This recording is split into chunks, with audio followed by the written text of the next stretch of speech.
am faking it. However, on today's video, I want to share a story, a real life story that happened last night. But it's a real life story with a powerful message for you.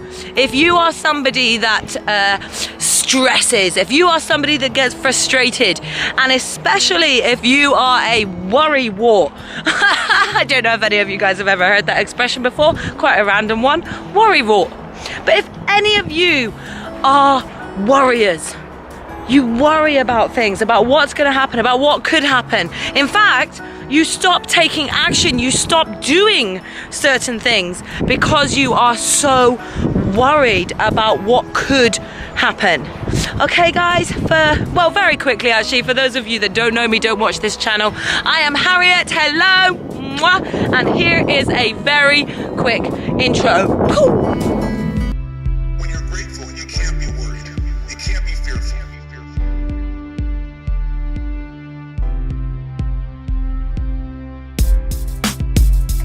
And you find a way to succeed eventually. Why not have it now? That's my invitation.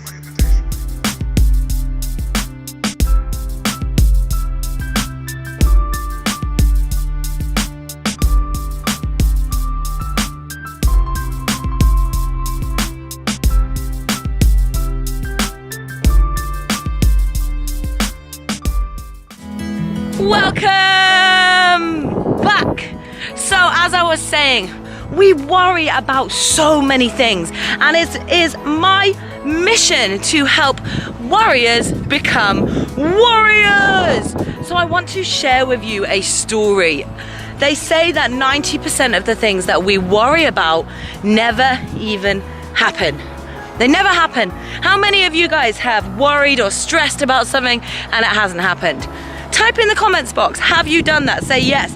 For those of you that don't, you're lying, and you probably lie about other things too, with love. Everybody has had that moment. Now, last night, I'm up in Lincoln in the I'm in Lincoln in the United Kingdom, and my amazing husband James is back down in Cornwall. So it's about 400 miles away, 7 hours. And I'm just about to go, we actually were doing some sales calls last night as a team. And I've got about, I don't know, half an hour, 45 minutes before I'm going to these calls. And I get a phone call from my husband to say that one of our dogs is missing. Now, if you don't have dogs, then just pretend it's your child. Because unless you have a dog, unless you've spent that time and they've been in your family, you perhaps don't understand that connection and that relationship. Yes, I do call them my kids. They are absolutely my best friends, and they just bring so much joy every single day into our world. So an incredible relationship, whether you think that's funny or not, each to their own. However, I get this phone call, and James says that Bob's gone missing. Now, very quickly, we have two dogs. Rafiki, the bigger black one, and Bob, the small, absolutely crazy brown one. So he goes missing. Now, Bob is absolutely insane. His energy is like ridiculous. He is always on the go, always doing something, always playing with a ball. If there's something that he can mess up, he'll mess it up. He's just mischievous and fun. However, he is also a massive wimp. So if another dog barks at him, or if he hurts himself, or if he gets scared, he's like, he just comes running over. Guys, there is a point to this story. So last night when he went missing, I really thought like, oh, Feeks, she'd handle it, she'd be good. Bob, he'll be okay, but what if? And here is why it's relevant to you guys. Because when you receive potential bad news, or when you start to overanalyze and make assumptions about something that could happen. So if someone rang you up and said, your dog's gone missing, your partner, or perhaps your child is missing in that moment, whatever it might be. I'm not trying to compare dogs and kids, by the way. I'm just saying that dogs are like kids to me, right? And what is the first thing that goes through your head? Now, if we rewind a couple of years before I started on this journey and understood how to manage my mindset, I would have been freaking out. Oh my gosh, where is she? Out hunting everywhere. I would have driven back down to Cornwall instantly, like, we've got this. I would have been ringing everybody I know. I would have been, oh, but what if he's here? What if he's in a ditch? What if this has happened? Oh no! Thinking about all the different things that could go wrong and why he didn't or wouldn't come home. And you know, also what was really interesting, I actually put a status up on Facebook to say that Bob's taken himself off on an adventure, and if anybody sees him, can they bring him back? And you know that whilst people were incredible, absolutely incredible, and my brother even instantly got up and came out to help us look, which is just beautiful.